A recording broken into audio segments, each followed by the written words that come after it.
Bidaia denbora zehar. Erdi Aroa. Action!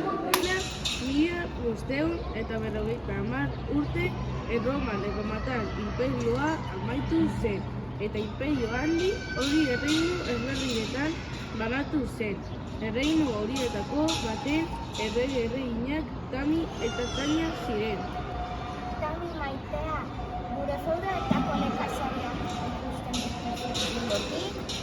Bai, Tania, eguzkitik eguzkira egiten dute lan egunero merezi dute eta. Sarai, egun osoa erregeentzako lan egiten eta ez daukagu jatekorik ere. Eta zergak ordaindu. Sarai, gure semea zaintzen duten erlijiosoek ez dute zergarik ordaintzen.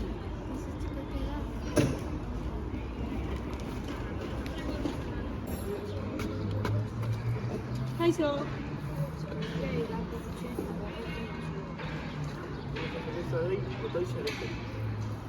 Lasa egon, zuen umea ondo zainduta dago.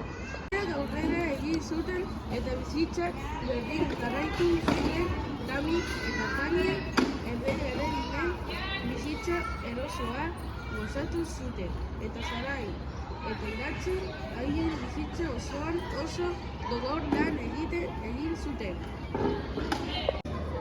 711 urtean Iberia penintsulan erreinu txikietan banatuta jarraitzen zuen eta Jesus musulmanek ideia bat izan zuen.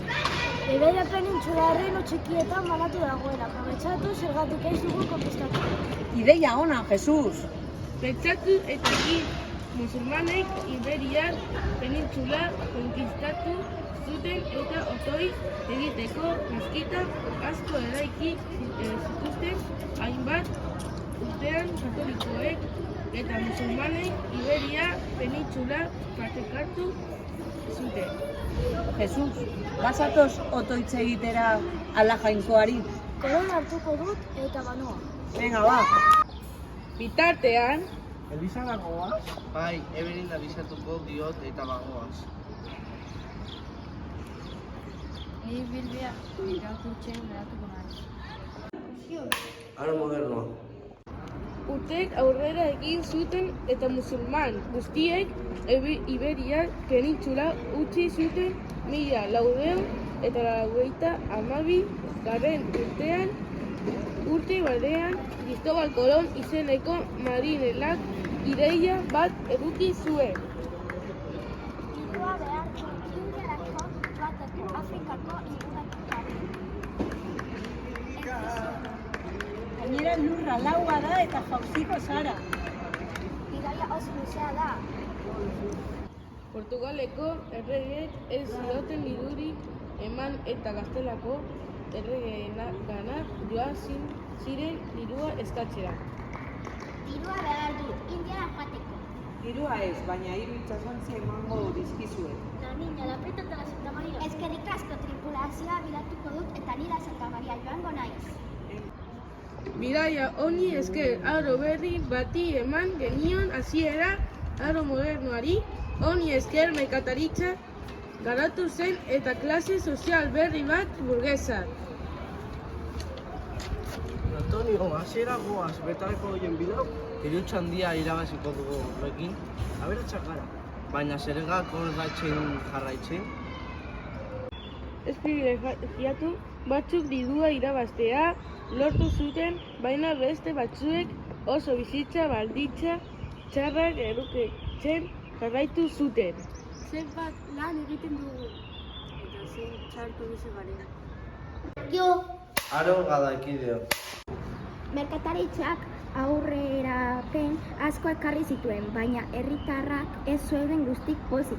Ez zuten bizitza duinik eta irabazten dute gehienek erregetzako zergak ordaintzen gastatu behar zuten. Oso nekatuta nago.